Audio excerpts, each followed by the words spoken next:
As a special conversation to celebrate the 70 years of Her Majesty Queen Elizabeth II's reign over the UK, the realms and the Commonwealth, we are very kindly joined by the UK Consul General to Dubai and the Northern Emirates, Mr. Simon Penny. Thank you very much for joining us.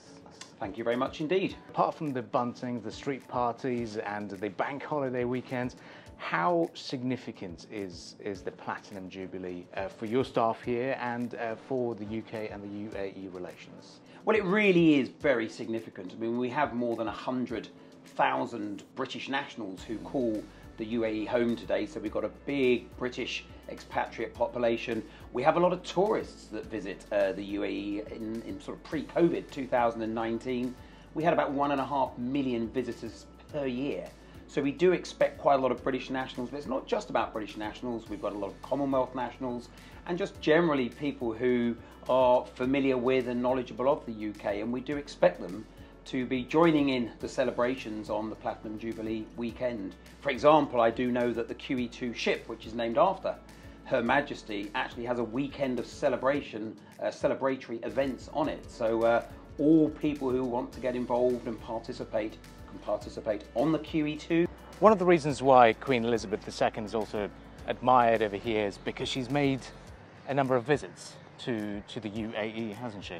That's right. She's visited the UAE twice, first in 1979 and most recently in 2010. I mean, the Queen has made more than 260 official visits during her reign, and she's governed more than 14 British Prime Ministers, the first one of which was Winston Churchill back in 1952. And she's paid a visit to the embassy grounds as well? That's right. I mean, where we're standing now, these are the grounds of the British Embassy here in Dubai, and when she visited in 1979, before the walls were built and Al Seef was built, of course, the grounds went down onto the creek, and they built a special jetty, and she arrived by small boat and disembarked and entered the embassy grounds where we are now. During one of the recent visits by His Highness Sheikh Mohammed bin Zayed Al Nahyan, we saw that there was a $14 billion investment deal, as well as you've got the free trade agreement that you're working on with the GCC region. Quantify this. How much of a game changer are these deals and agreements going to be in terms of building the bilateral trade?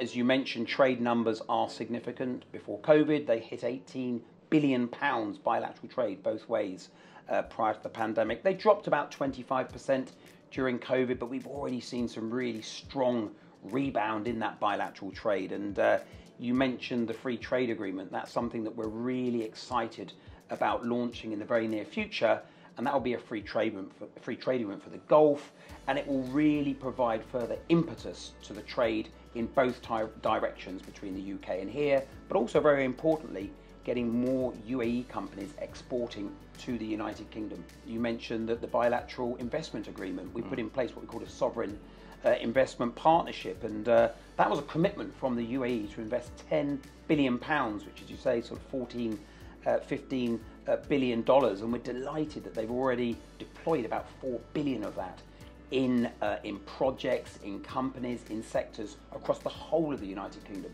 So with that optimistic thought, there's lots to look forward to in terms of bilateral trade as well as travel between the two countries as we celebrate the Platinum Jubilee of Queen Elizabeth II. Thank you very much for joining us. Thank you very much indeed.